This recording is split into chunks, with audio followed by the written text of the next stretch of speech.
Kremlini ka konfirmuar të hënën se raundi i dytë i bisedimeve trilaterale mes Ukrainës, Rusisë dhe Shteteve të Bashkuara të Amerikës do të zhvillohet të mërkurën dhe të njëjtën në Abu Dhabi, duke shtyrë datën fillestare të planifikuar për më një shkurt. Zëdhënësi i Kremlinit, Dmitri Peskov, theksoi se shtyrja ka ardhur për shkak të nevojës për të koordinuar agjendat e tre palëve, por nuk ka ndryshuar objektivi i takimeve. Gjetja e një zgjidhje diplomatike për konfliktin i cili ka përfshirë Evropën që nga pushtimi rus i Ukrainës në shkurt të vitit 2022.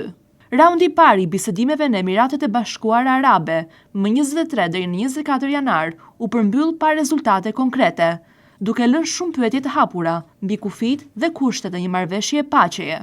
Presidenti i Ukrainës, Volodymyr Zelensky, kishte deklaruar më parë se takimet trilaterale do të zhvilloheshin më 4 dhe 5 shkurt, duke konfirmuar pritshmëritë e Washingtonit dhe Moskës për një angazhim të vazhdueshëm ama realist. Megjithatë, pengesat diplomatike mbeten të mëdha.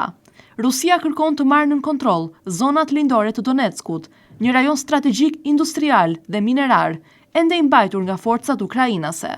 Ukraina nga ana tjetër e sheh humbjen e këtyre territoreve si një goditje të rëndë ushtarake dhe morale, mbas 10 mijëra jetëve të humbura gjatë mbrojtjes së tyre. Çdo tërheqje do të interpretohej si dobësim i kapacitetit mbrojtës dhe si një sinjal i dobësisë së qeverisë ukrainase në sytë e qytetarëve dhe partnerëve ndërkombëtar.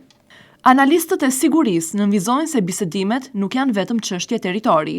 Ato mbajnë një peshë simbolike dhe politiko-strategjike për të dyja palët. Për Ukrainën, çdo kompromis i vonuar ose i pakënaqshëm mund të ketë pasoja politike të brendshme dhe të dobësojë mbështetjen ndërkombëtare.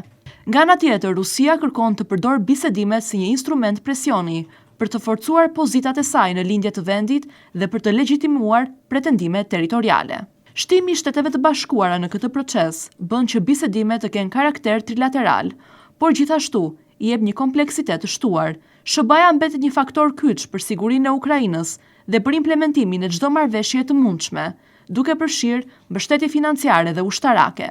Megjithatë, Washingtoni duhet të ruajë një balancë të ndjeshme duke mos perceptuar si pjesë e një kompromisi i cili mund të dobësojë sovranitetin Ukrainës.